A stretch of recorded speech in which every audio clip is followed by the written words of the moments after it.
पैसे वापसी नहीं होते हाँ? रख ले फिर अपने पास में। दोस्तों, आपने अपनी जिंदगी में एक से बढ़कर एक पहलवानों को देखा होगा जिनकी बॉडी देखकर हर कोई हैरान रह जाता है। और ऐसे एक पहलवान और बॉडी बिल्डर का नाम है द ग्रेट खली। खली एक ऐसा नाम जिसने अपनी ताकत से पूरी दुनिया पर राज किया। दोस्तों, एक समय ऐसा था जब खली के सामने दुनिया के बड़े से बड़े पहलवान और फाइटर लड़ाई करने से डरते थे। खली की ताकत का अंदाजा आप इसी बात से लगा सकते हैं कि खली ने अपने अधिकांश फाइट में विरोधी रेसलर को नॉकआउट किया है। दोस्तों, आपको ये जानकर हैरानी होगी कि एक फाइट के दौरान खली ने अपने विरोधी रेसलर को जान से मार दिया था।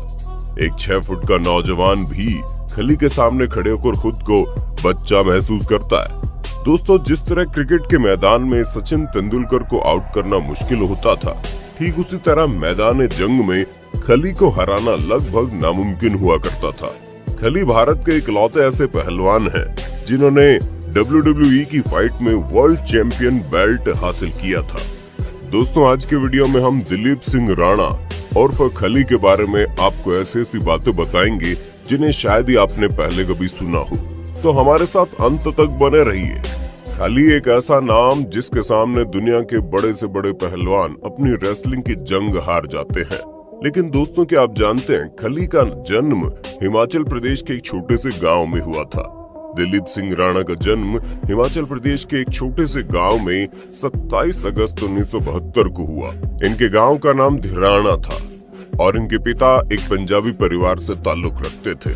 इनके माता पिता का नाम सुनकर आप भी समझ जाएंगे कि खली इतने बहादुर क्यों हैं। इनके पिता का नाम ज्वालाराम और माता का नाम तांडी देवी था। दोस्तों, दिलीप सिंह राणा का परिवार बहुत ही गरीब हुआ करता था। इनके पास 2 वक्त के खाने के लिए पैसे भी नहीं होते थे। फिर जैसे तैसे मेहनत करके मजदूरी करके 7 बच्चों का पेट पालते थे। जी हाँ दोस्तों, दिलीप सिंह राणा के 6 और भाई बहन थे। परिवार की आमदनी का कोई विशेष साधन नहीं था और परिवार बहुत बड़ा था, इसलिए खली को बचपन से मुश्किल हालातों का सामना करना पड़ा। दोस्तों, आपको जानकर हैरानी होगी कि खली बचपन से एक अलग दिखने वाले इंसान थे। दरअसल खली अपने सभी भाई बहनों में सबसे बड़े और मजबूत हुआ करते थे। उनकी कद काठी सबसे ज्यादा थी और इसीलिए वो जहाँ भी जाते लोग उन्हें देखने लग जाते, क्योंकि उनका शरीर बचपन से ही भारी भरकम और पहलवान जैसा था। खली के पिता के पास इतने पैसे नहीं थे कि खली को स्कूल भेजकर पढ़ा सके। धीरे धीरे वक्त गुजरता गया और खली का स्कूल छूट गया। खली ज्यादा पढ़ लिख तो नहीं पाए और अपने पिता की मदद करने के लिए वो काम की तलाश में जुट गए। काफी ठोकरें खाने के बाद उन्हें कोई काम ठीक ठाक से मिला नहीं, क्योंकि वो ज्यादा पढ़े लिखे नहीं थे और इसलिए उन्होंने मजबूरी में मजदूरी करना शुरू कर दिया। अपने गांव में वो मजदूरी करने लगे और लोग उन्हें पत्थर उठाने का काम देते थे, क्योंकि उनका शरीर सबसे ज्यादा ताकतवर था। धीरे धीरे समय बीतने लगा, लेकिन खली मजदूरी करके अपने खर्चे पूरे नहीं कर पा रहे थे, क्योंकि वैसे भी खली को दिन भर में बहुत सारा खाना चाहिए होता था और उनके सारे पैसे तो खाने में खर्च हो जाते थे। हर मिडिल क्लास नौजवान की तरह एक दिन खली ने भी शहर जाकर काम ढूंढने का मन बना लिया और वो शिमला के लिए रवाना हो गए। लेकिन शिमला पहुंचकर भी खली को कोई काम नहीं मिला, क्योंकि वो ज्यादा पढ़े लिखे नहीं थे और अंततः खली शिमला में रहकर भी मजदूरी करने लगे। दोस्तों, खली के शरीर का आकार इतना बड़ा और भारी था कि वो जिस रास्ते से गुजरते थे वहाँ के लोग बस उन्हें देखते रह जाते। बाजार में किसी भी दुकान पर खली के नाप के जूते नहीं मिलते। खली की लंबाई इतनी ज्यादा थी कि कपड़ों की दुकान पर उन्हें कपड़े नहीं मिलते थे, इसलिए वो दर्जी के पास जाकर अलग से कपड़े सिलवाते और मोची से बोलकर अपनी नाप के जूते बनवाते। खली दिन भर मजदूरी करते थे और भारी भरकम सामान उठाकर पैसे कमाते थे, लेकिन शाम होते ही उन्हें जोरों की भूख लग जाती और उनकी कमाई का ज्यादातर हिस्सा उनके खाने में ही खर्च हो जाता था। इसलिए वो घर पर बहुत ही कम पैसे भेज पाते, जिसका उन्हें बड़ा दुख होता था। लेकिन भला वो कर भी क्या सकते थे। अब जब इतना बड़ा शरीर है तो उसे खुराक भी तो चाहिए। इसी भारी भरकम शरीर के कारण कई बार लोग उन्हें चिढ़ाते भी थे और खली को इस बात का बहुत गुस्सा आता था, लेकिन वो चाहकर भी अपना नेचुरल शरीर बदल तो सकते नहीं थे। ये उन दिनों की बात है जब खली अपनी जिंदगी के सबसे संघर्षपूर्ण दौर से गुजर रहे थे।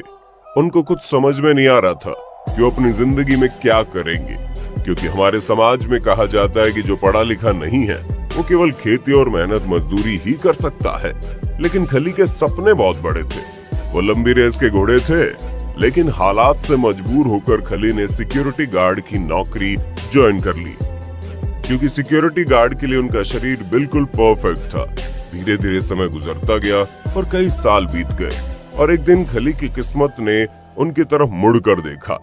दरअसल एक दिन खली बिल्डिंग के बाहर सिक्योरिटी गार्ड की वर्दी पहनकर अपनी ड्यूटी कर रहे थे। तभी उन्हें एक पंजाबी पुलिस ऑफिसर ने देख लिया।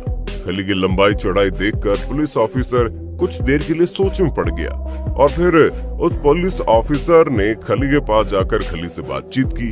जब उस पुलिस ऑफिसर को पता चला कि खली बहुत ही गरीब है, तो उस पुलिस ऑफिसर ने खली को पंजाब पुलिस में नौकरी करने का ऑफर दिया। खली इस ऑफर को ठुकरा नहीं पाए और उन्होंने पंजाब जाकर पुलिस में ज्वाइनिंग कर ली। यहाँ से खली की किस्मत और जिंदगी दोनों बदल गई। उस पुलिस ऑफिसर के कहने पर खली ने जिम ज्वाइन कर ली और रेसलिंग की तैयारी शुरू कर दी। पुलिस की नौकरी में खली को जितना भी पैसा मिलता था, खली उससे अपना खर्चा आराम से चला लेते थे और बहुत सारा पैसा घर भी भेज देते। ये 1993 की बात है। इसके बाद खली ने अपने भाई को भी पंजाब बुला लिया और खली के भाई को भी किसी तरह पंजाब पुलिस में नौकरी मिल गई। पंजाब के जालंधर शहर खली के लिए एक नया सवेरा लेकर आया। खली अपनी कदकाठी और बॉडी की वजह से पूरे जालंधर में मशहूर हो गए और जालंधर में होने वाले रेसलिंग में हिस्सा लेने लगे। धीरे धीरे खली का नाम मशहूर होने लगा और कई प्रोफेशनल रेसलर खली को वर्ल्ड क्लास लेवल की ट्रेनिंग देने लगे। ये वो दौर था जब अमेरिका में WWE बहुत ही पॉपुलर हुआ करता था, लेकिन भारत में इसके बारे में ज्यादा चर्चा नहीं होती थी। लेकिन कई बड़े बड़े प्रोफेशनल पहलवानों को लगा कि खली आगे जाकर भारत का नाम रोशन करेंगे और यहीं से खली का प्रोफेशनल करियर शुरू हो गया। ट्रेनिंग करते करते धीरे धीरे 7 साल बीत गए और फिर बारी आई सन 2000 की, जब पहली बार खली को APW मतलब ऑल प्रो रेसलिंग में जाने का मौका मिला। APW अमेरिका की एक बहुत ही पॉपुलर रेसलिंग हुआ करती थी। वहाँ खली जब पहली बार रिंग में उतरे तो उनका भारी भरकम शरीर देखकर वहाँ के लोगों ने उन्हें जायंट सिंह के नाम से बुलाना शुरू कर दिया। कॉन्ट्रैक्ट के मुताबिक खली वहाँ पर 8 महीने रहे और इसके बाद उन्हें WWF यानी वर्ल्ड रेसलिंग फेडरेशन द्वारा न्यू जापान प्रो रेसलिंग में भेज दिया गया। यहाँ पर खली ने एक लंबा वक्त बिताया और वो 6 साल तक यहाँ रहे और दुनिया भर के पहलवानों को धूल चटाते रहे। और फाइनली 2006 में वो दिन आया जिसका पूरे भारत को बरसों से इंतजार था। 2 जनवरी 2006 को पहली बार WWE यानी वर्ल्ड रेसलिंग एंटरटेनमेंट ने खली को बुलाया और उसके साथ ही खली भारत के पहले ऐसे पहलवान बन गए जिन्हें WWE में फाइट करने का मौका मिला। और खली का पहला मुकाबला एक ऐसे आदमी से हुआ जिसे WWE के इतिहास का बादशाह कहते हैं। जी हाँ दोस्तों, अंडरटेकर। खली का पहला ही मुकाबला WWE चैंपियन अंडरटेकर से हुआ, लेकिन खली ने अंडरटेकर के साथ ऐसी फाइट की कि सारी दुनिया देखती रह गई। लेकिन ये मुकाबला किसी नतीजे पर नहीं पहुंचा। खली को उस मुकाम पर पहुंचा दिया जहां पहुंचने के लिए बड़े बड़े पहलवान तरसते हैं। इस भयंकर मुकाबले के बाद दलीप सिंह राणा को द ग्रेट खली के नाम से जाना जाने लगा। WWE की रिंग में द ग्रेट खली ने फनाकी को सबसे पहला शिकार बनाया। इसके बाद खली के जीतने का कारवां शुरू हो गया। खली एक के बाद एक सारे पहलवानों को हराते गए और देखते ही देखते खली WWE के सबसे पॉपुलर रेसलर बन गए। उन्होंने सारे पहलवानों को इतनी बुरी तरह से धोया कि बड़े से बड़े फाइटर भी उनके सामने आने से डरने लगे और इसका नतीजा ये हुआ कि खली ने साल 2007 और 2008 में वर्ल्ड हैवीवेट चैंपियनशिप का खिताब अपने नाम कर लिया। वर्ल्ड हैवीवेट चैंपियनशिप जीतने के बाद खली बुलंदियों के आसमान पर पहुंच गए और उनके पास पैसा ही पैसा हो गया। जो खली एक समय भरपेट खाने के लिए तरसते थे, अब उनके सामने वर्ल्ड क्लास लेवल का खाना रखा हुआ था। खली ने अपनी रेसलिंग से जितना भी पैसा कमाया उसका अधिकांश हिस्सा अपने गांव की मदद करने में लगा दिया।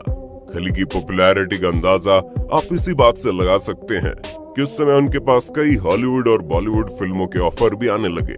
हालांकि उन्होंने कई हॉलीवुड और बॉलीवुड फिल्मों में काम भी किया, लेकिन उनकी आवाज बहुत ही भारी होने की वजह से वो फिल्मों में कामयाब नहीं हो पाए। और इसके अलावा खली हिंदी और इंग्लिश भी अच्छे से नहीं जानते थे। इसके बाद खली ने हरविंदर सिंह गौर से शादी की, उनकी एक बेटी भी है। दोस्तों, अब बात करते हैं खली की उन बातों के बारे में जो आपने शायद ही पहले कभी सुनी होंगी। खली रोज शाम को 10 लीटर दूध, 20 उबले अंडे और 10 ग्लास जूस पीते हैं। खली की डाइट इतनी ज्यादा है कि अगर खली किसी मेहमान के घर चले जाएं तो वो मेहमान भी खाना बनाते बनाते थक जाएगा। एक बार खली अपने किसी दोस्त के घर गए थे और वहां उन्होंने इतना खाना खाया कि दोस्त की पत्नी खाना बनाते बनाते रोने लगी। एक बार खली किसी होटल से खाना खाकर वापस लौट रहे थे, तभी उनका पैर टेबल के नीचे रखी 40 प्लेटों पर पड़ गया। 40 की 40 प्लेटें टूटकर चकनाचूर हो गई। तो भाई साहब, खली के बारे में आपका क्या कहना है, हमें कमेंट में बताइए। मिलते हैं अगले वीडियो में।